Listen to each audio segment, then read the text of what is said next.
Assalamualaikum warahmatullahi wabarakatuh. Perkenalkan, nama saya Nasnur, NIM 2021 050 10 20 11. Saya akan menjelaskan sedikit materi bahasa Arab mengenai kalimat. Kalimat adalah suatu lafaz yang mempunyai suatu makna tertentu. Kalimat dapat mempunyai makna tertentu karena tersusun atas beberapa kata sesuai kaidah bahasa Arab.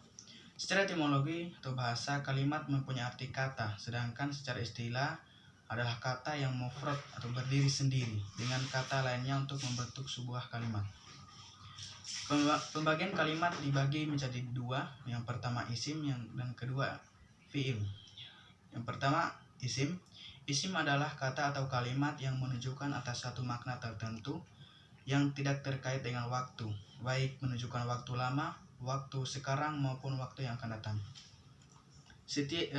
Setiap yang menerangkan nama orang, binatang, tumbuhan, benda mati ataupun hal yang lainnya.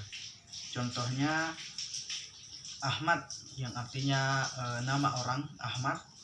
Yang kedua Asadun itu yang berarti singa, Syajarotun yang artinya pohon, menunjukkan tumbuhan. Maktabun yang artinya meja, menunjukkan benda. Dan Makkahu yang artinya kota Mekah, menunjukkan sebuah kota. Adapun tanda-tanda isim ada 4, yaitu khofat atau majrur, yaitu huruf terakhir berharokat kasroh. Yang kedua berakhiran tanwin. Yang ketiga diawali dengan alif lam. Dan yang terakhir menerima khofat atau huruf jar. Mengenai pembagian isim yang berdasarkan jenisnya ditinjau dari jenisnya. Isim dibagi menjadi dua, yaitu muzakkar dan muannas. Muzakkar adalah isim atau kata benda yang menunjukkan jenis laki-laki, baik dari segi makna ataupun lafaz. Contohnya Ibrahim atau yang diartikan sebagai nama orang. Tolibun yang diartikan murid laki-laki. Bakorun yang diartikan sapi jantan, yang berarti mengartikan sebuah hewan. Kolamun yang artinya pena. Kitabun yang artinya buku, yang mengartikan sebuah benda.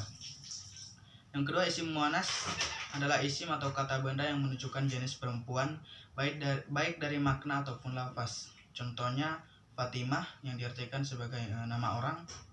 Tolibatun yang artinya murid perempuan.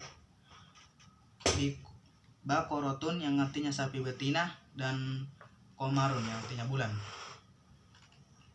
Yang kedua, pembagian isim berdasarkan segi jumlahnya.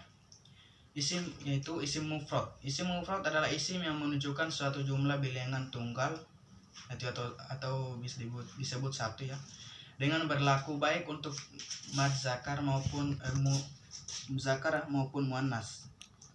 Contohnya muslimun yang artinya seorang muslim dan muslimatun yang artinya seorang muslimah.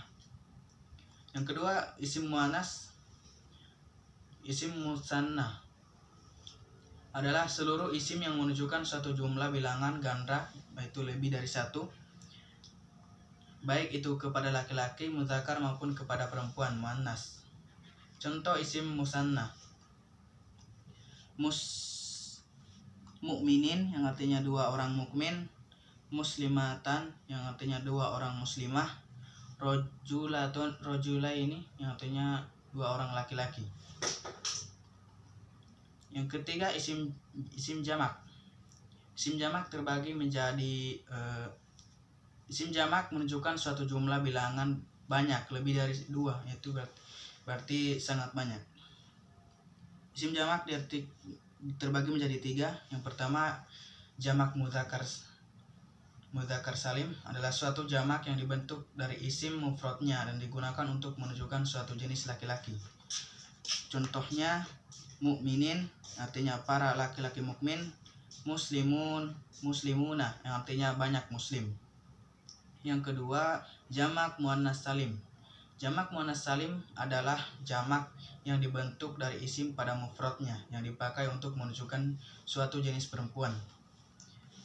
Contohnya mukminatun yang artinya para perempuan mukmin, kafiratun yang artinya para perempuan kafir.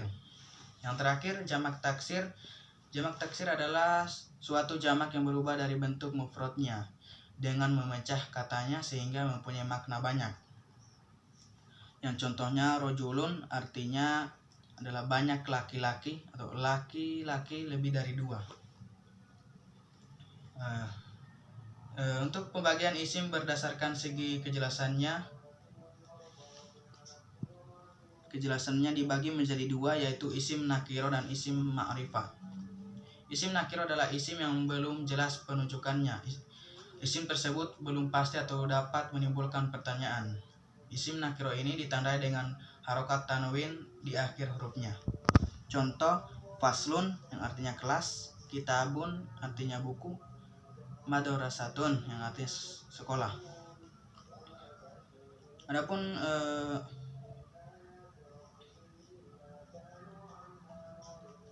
yang kedua, isim ma'rifat adalah isim yang sudah jelas penunjukannya atau sudah dikenal yang menunjukkan pada benda tertentu atau bersifat khusus. Isim ma'rifat ini biasanya ditandai dengan huruf alif lam di awal kata. Contohnya, al-faslun atau kelas itu, al-kitabun yang artinya buku itu, al-madrasatun yang artinya sekolah itu.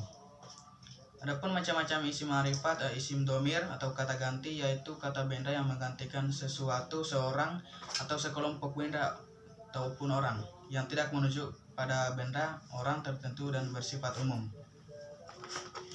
Adapun contohnya yaitu huwa, dia laki-laki satu yang mengerti satu, huma, dia laki-laki yang mengartikan dua, lebih dari satu, huma, dia laki-laki banyak atau mereka laki-laki banyak. Dia perempuan satu, huma, dia perempuan yang lebih dari satu, hunna, dia perempuan banyak lebih dari dua, anta, kamu laki-laki satu mengartikan tunggal, antuma, kamu laki-laki yang dikatakan ganda lebih dari satu, antum, kamu laki-laki banyak yang mengartikan lebih dari dua, anta, kamu perempuan yang mengartikan tunggal, antuma, kamu perempuan yang mengartikan ganda atau dua, antunna, kamu perempuan banyak yang mengartikan lebih dari dua. Yang kedua, isim isyarah atau kata tunjuk, yaitu kata yang digunakan sebagai petunjuk suatu baik dekat maupun jauh. Yang ketiga, isim mausul atau kata sambung, yaitu kata yang digunakan untuk menyambung antar kalimat atau berfungsi sebagai penjelas bagi kata ataupun kalimat sebelumnya. Yang keempat, isim alam atau nama orang.